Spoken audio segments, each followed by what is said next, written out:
Good morning and welcome back to Almus Market Mornings. Jerome Powell has two more opportunities to adjust interest rates before his term as the Federal Reserve Chair ends, but he may not need them. The Federal Open Market Committee voted 10 to 2 to hold the benchmark federal funds rate, with officials dropping language pointing to increased downside risks to employment. Powell talked up a clear improvement in the US outlook and said that the job market shows sign of steadying, signaling a cautious optimism. And also, we had finally the USD INR convincingly break 92 in the offshore markets last night and currently resting on the 92 figure. Good morning, JK. What do you think was the key trigger behind the rupee breaking 92? And do you expect this figure to reflect when the onshore markets open today? Hi, good morning, Ishan. I think the rupee somewhat surprised by breaking above 92 yesterday in offshore trade, as it happened along with the dollar weakening to its lowest level, since hitting 96 in 2025. Euro had made a new high, and the yen, almost all the currencies, including some of the Asian currencies, were strengthening, and the rupee was weakening. And of course, the reasons are obvious: continued buying and month-end related maturities in the NDF market, as well as some outflows of corporate stake selling have been mentioned.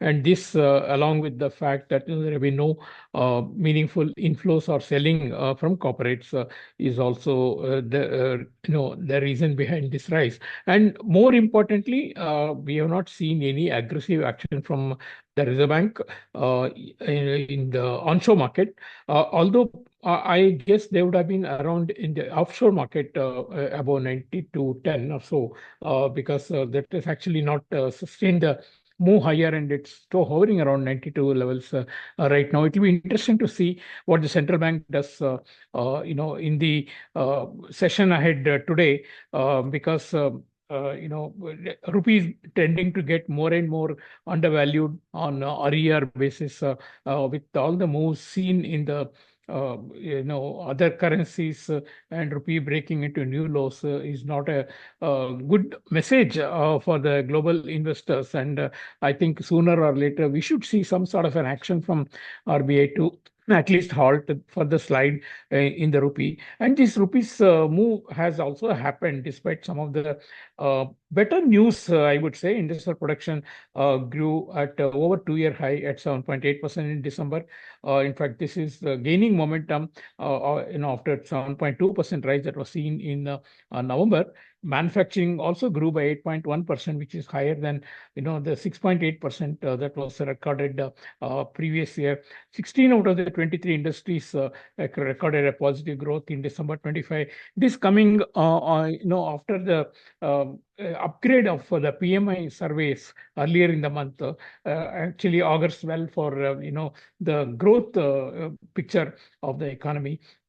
We also had, the after the Europe EU India deal that has been in principle agreed, and of course that comes into effect later in the year. There is also indications that the US and India have completed most of the negotiations on all the points, and maybe much closer to signing a deal. Of course, this will require the political leaders of the two countries to give a final approval, but there are indications that this there has been some progress, at least at the lower levels, to pave the way for final signing. But as market has had many instances of disappointment, I don't think market will try to take note of this actually, and will now actually focus on how the budget pans out in the weekend.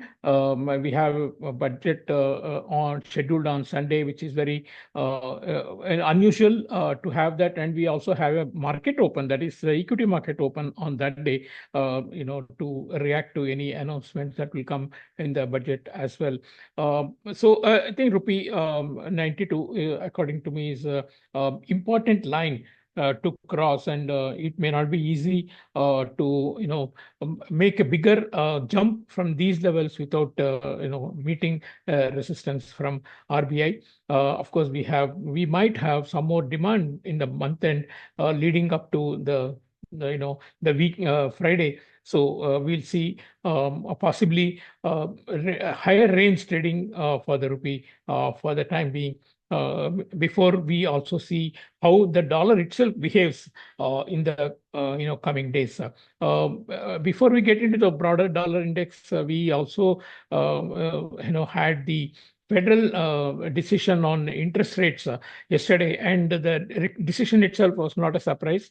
So overwhelmingly expected that they will keep the rates unchanged. It was by a 8-2 majority, two people dissenting, Waller and Stephen Miran. Again, there's no surprise there. Now, in Fed's assessment, currently inflation as well as uncertainty on growth remain somewhat elevated, and they remain well positioned to determine the extent, timing of additional rate adjustments. Powell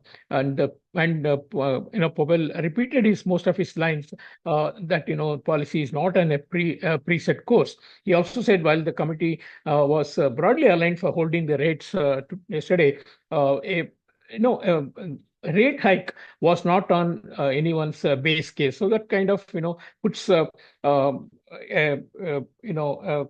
sort of expectation that the next move, if any, and as and when it happens, could be on the lower side and not on the higher side. Yes, Powell will be heading only two more meetings, so one in February and another in April.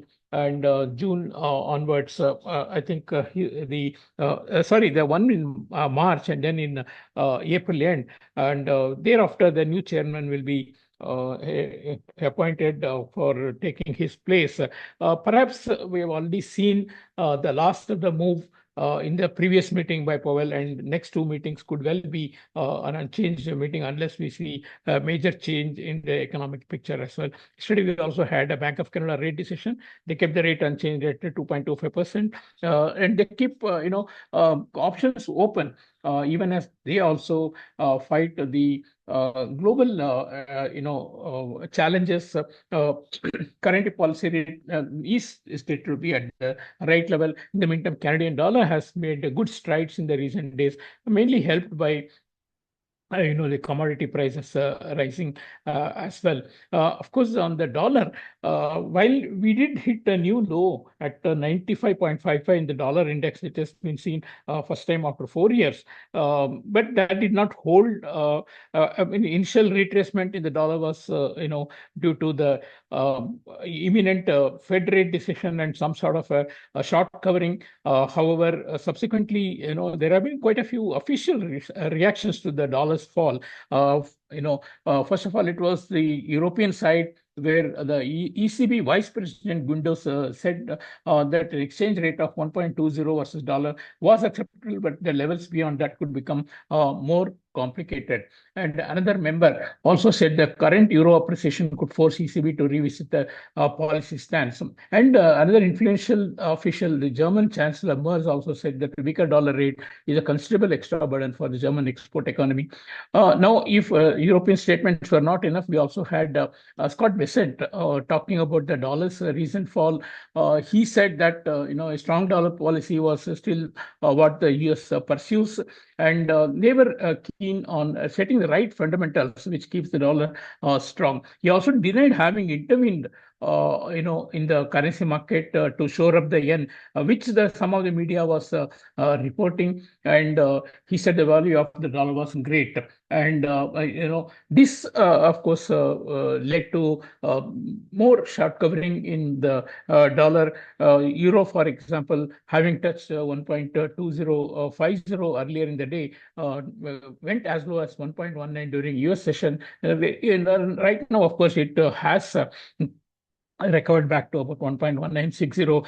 Importantly, so long as that euro holds about 1.19, which has broken after several months, and the dollar index pushes towards 96. I think a gradual, push lower in the dollar is very much on the cards. Dollar yen, of course, it is only the Japanese officials who will be quite happy with the recent dollar fall, because they were protesting against the one-sided move of the yen, and there is an increasing feeling that as Japanese yields remain attractive, going forward there could be more Japanese investment into their own bonds rather than the investment in other countries, particularly in the U.S. Treasuries. So and yen gets a good support from the investors due to fresh investments. So I think a reaction to the official statements not welcoming a steeper fall in the dollar is very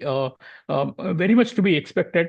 But market will do what it wants to do. And for me, it looks like the dollar is in a new bear phase, at least as long as the 96, 97 range is not broken to the upside. And yeah, we may probably see a gradual move lower.